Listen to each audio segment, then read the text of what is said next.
Voici pour l'heure les seules images de l'opération d'hier.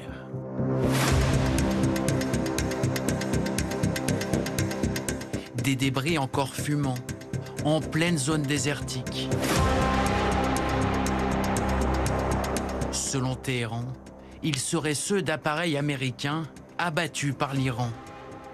Une version contredite par les États-Unis, qui affirment les avoir eux-mêmes brûlés, après avoir atteint l'objectif tant attendu. Une nouvelle nous arrive du Moyen-Orient. Le deuxième membre d'équipage de l'avion abattu au-dessus de l'Iran a été secouru. Une bonne nouvelle, annoncée en pleine nuit et en personne par Donald Trump sur son réseau social. Nous l'avons!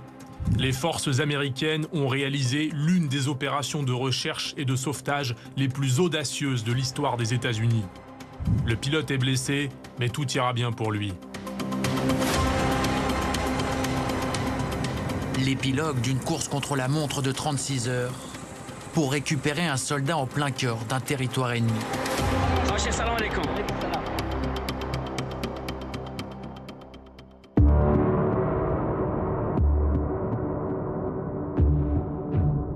Vendredi, un avion de chasse américain est abattu par les Iraniens. Selon la télévision d'État, ces débris sont ceux de l'appareil, duquel se sont éjectés 2 militaires américains avant le crash. Très vite, le pilote est secouru par les forces américaines. Mais l'officier qui l'accompagnait, lui, demeure introuvable dans l'immensité de cette zone montagneuse iranienne. Isolé dans un pays ennemi, avec pour seule défense un pistolet. Le lieutenant-colonel Alexandre a lui aussi connu cette situation. En 2011, il s'éjecte de son avion en Afghanistan. Au sol, où finalement on est une proie, on est menacé par tout ce qui pourrait nous approcher, et il faut qu'on change notre mindset, il faut qu'on change notre raisonnement pour passer de cet environnement où on est serein, en maîtrise totale, à cet environnement où finalement on va subir les éléments.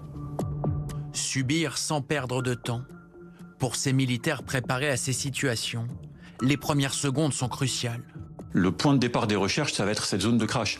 Donc on va chercher à s'extraire de cette zone, puis à se cacher, de manière à pas être attrapé tout de suite dans les premières minutes.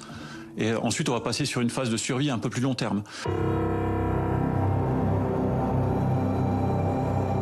Le soldat américain, un colonel très aguerri, va lui accomplir un exploit. Selon plusieurs responsables de l'armée, le militaire, blessé et affaibli, décide d'arpenter les sommets de cette région pour se cacher. Il s'agissait d'un courageux Américain retranché dans une crevasse, parvenant même à escalader une crête à plus de 2100 mètres d'altitude. Donc il a fait 12 km à peu près, à pied avec une entorse, visiblement, d'après les dernières informations qui ont été données par CENTCOM. Fuir toujours plus haut, toujours plus loin, dans un pays où le régime a mis sa tête à prix. Sur la télévision d'État, Téhéran exhorte les Iraniens à le trouver et à le capturer. Si vous capturez le ou les pilotes vivants et les remettez à la police et aux forces armées, vous recevrez une généreuse récompense.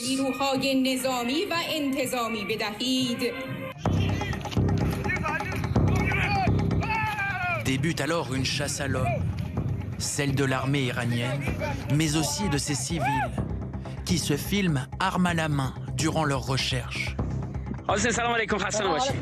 Salut les gars, allez bon courage. Salut, allez bon courage. Vous allez le retrouver alors? On espère le retrouver, si Dieu le veut.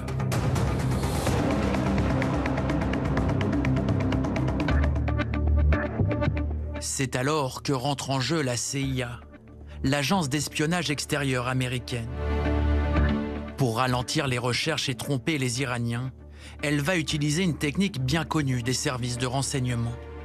Ils ont diffusé sur des réseaux sociaux, comme il y en a tellement, de fausses informations. En particulier, on sait qu'ils ont diffusé l'information du fait qu'il avait été déjà tué ou qu'il avait déjà été récupéré. Diffuser de fausses rumeurs, c'est pour détourner l'attention de la zone intéressante. Dans le même temps, la CIA déploie ses outils les plus performants pour localiser le soldat américain. Il porte une balise GPS, mais l'actionner est extrêmement risqué. Parce que, bien évidemment, l'adversaire, l'ennemi iranien, dispose de moyens d'observation, de contre-mesures, potentiellement de brouillage et d'écoute. À mon avis, pour eux, le plus intéressant aurait été d'écouter, d'intercepter pour récupérer donc l'endroit précis. Hier, tout s'accélère. Une fois la localisation exacte du militaire connu, Donald Trump ordonne le déclenchement immédiat d'une opération de grande ampleur.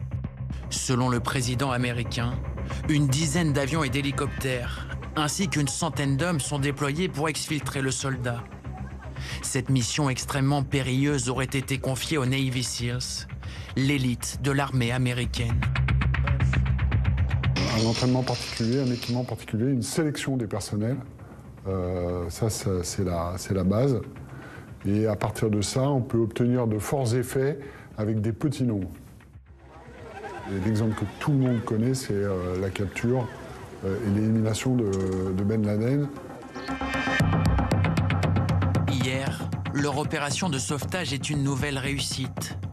Mais au moment de redécoller et fuir l'Iran, les choses ne vont pas se dérouler comme prévu. Les spécialistes de l'évacuation, enfin de la récupération, ont choisi une piste agricole abandonnée qui existait là, à 12 km elle aussi, à peu près de la position. Simplement en se posant, les avions dans la terre meuble se sont coincés. Ils ont essayé de les faire repartir, ils sont pas repartis. Après avoir déployé des appareils de substitution en urgence, les Américains ont, selon leur récit, brûlé les avions. Voici les images des débris diffusées par une agence de presse iranienne. De son côté, le régime, lui, livre une toute autre version et dit avoir abattu ces appareils. Le président américain vaincu tente, à la hâte et de manière mensongère, par le biais de la guerre psychologique, de fuir le théâtre de la défaite. Et comme par le passé, poursuit ses affirmations absurdes et ses manœuvres de diversion. Le symbole d'une guerre de communication, loin des bombes, mais tout aussi cruciale dans ce conflit.